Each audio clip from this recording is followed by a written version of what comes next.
Welcome to The Explainer. Today, we're diving into something that's happening right now, all around us, but mostly in the shadows. It's this high-stakes, invisible war for your money and for control of the entire financial system. Now that right there, that's not a line from some Hollywood thriller. Nope, that's a direct quote from the U.S. Department of Justice. And believe me, it kicks off a wild story about the shadow world of money laundering, a world where cutting-edge tech and old-school crime crash into each other. $530 million. Just let that sink in for a second. That is the insane amount of money one guy, Yuri Gugnin, is accused of secretly funneling through the entire global financial system. And he allegedly did it all using his crypto startup as a front. So let's really get into this case, okay? Because it pulls back the curtain on this high-stakes game of cat and mouse that's constantly being played between the people building new financial tech, the criminals trying to exploit it, and the regulators trying to keep up. Okay, so the man at the center of all this is Yuri Gugnin. Now, the Department of Justice says he set up this company, AvidaPay, which looked like your standard, legit crypto business on the surface. But they allege its real purpose was something much, much darker. The idea was to take crypto from foreign customers, a lot of them using sanctioned Russian banks, by the way, and basically wash it, make it clean, by running it through the U.S. financial system. And how did he allegedly pull this off? Well, the charges say he just straight up lied to U.S. banks about what his business was really doing. And get this, to cover his tracks, he's accused of digitally whiting out the names of his Russian clients from invoices. I mean, it's almost comically simple, but also just a really bold way to try and hide the money trail. Now, what Gugnin is accused of doing, it might sound sophisticated with the whole crypto angle, but it's really not new.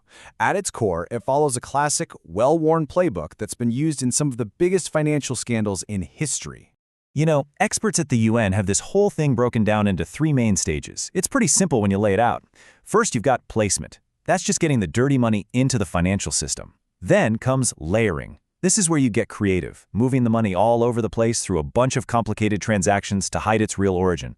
And finally, integration. The now clean money re-enters the economy ready to be spent. It's this whole cycle designed to turn illegal cash into legitimate-looking assets. And a huge tool for that layering stage is the shell company. Think of them like ghost companies. They exist only on paper, no real office, no real operations, and their main purpose is to disguise who really owns the dirty money. Europol says these things are used in something like 80% of financial crimes in Europe. So yeah, they are a massive part of the modern criminal's toolkit. So what's really fascinating here is to see the incredibly complex, regulated world that Gugnin is accused of just completely sidestepping. So let's take a look at what it actually takes to build a financial company the right way, by the book. And this comparison just lays it all out, doesn't it? It shows the two completely different paths you can take. On one side, you have the criminal shortcut. Just lie, ignore the rules, fake your documents, and hide where the money's coming from. But on the other side, wow, you've got the regulated path. This is where authorities like, say, the Czech National Bank demand absolute total transparency. We're talking a detailed 3-year business plan, and you have to prove, legally, where every single cent of your startup capital came from. And listen, the regulators don't just glance at your business plan and call it a day. Oh no, they put you and your entire leadership team under a microscope with this thing called the Fit and Proper Test. They dig into your trustworthiness, your criminal record, how you've conducted business in the past, and they check your competence. You need years of real, relevant experience. Seriously, trying to hide even a tiny little find from your past is a guaranteed way to fail this test. They find everything. All right, let's switch gears a bit and look at the tech side of things, because this is where it gets really interesting. We're going to see how the very tools that make modern finance so incredibly fast and convenient for us can also be turned into weapons for criminals. Check out this comment from a developer on Hacker News. It is brutally honest, and it just cuts right to the heart of the whole problem. A banking API, the tech that lets all our financial apps talk to each other, it's an amazing tool for innovation for sure. But in the wrong hands, it's also a perfect tool for crime. Okay, so think about it. If you try to move $1 million in one big transaction, that's going to set off all sorts of alarm bells at a bank, right? So the big question for a criminal is, how do you move millions of dollars without anyone noticing? The answer is pretty simple and pretty scary. Automation. Instead of that one huge, suspicious transfer, a simple computer script can slice that big sum up into thousands or even millions of tiny little payments. This technique has a name. It's called structuring. And the whole point is to make this massive river of dirty money look like nothing more than the harmless, everyday noise of normal transactions.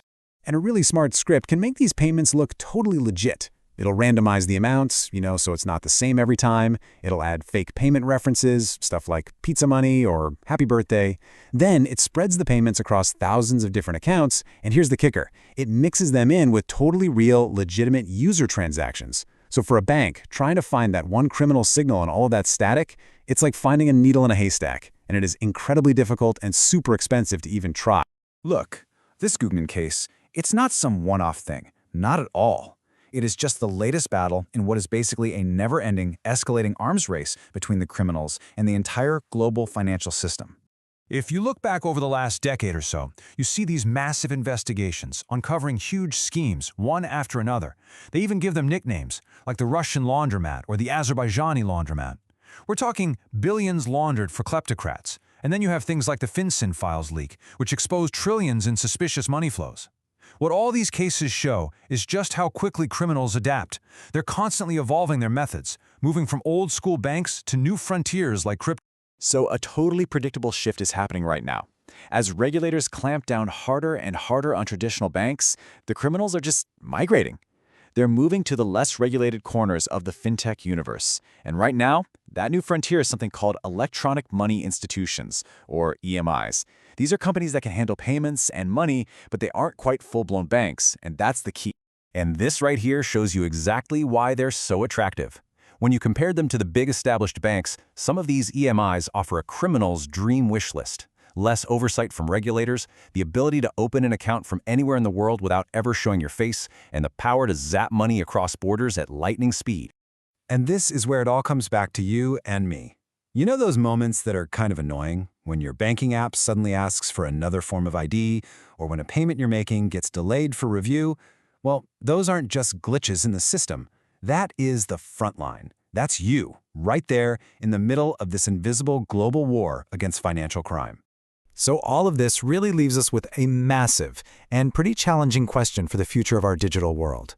In a world of instant payments, of global crypto that respects no borders, can the rules of finance, which are often slow to change, ever truly catch up with the sheer speed of crime?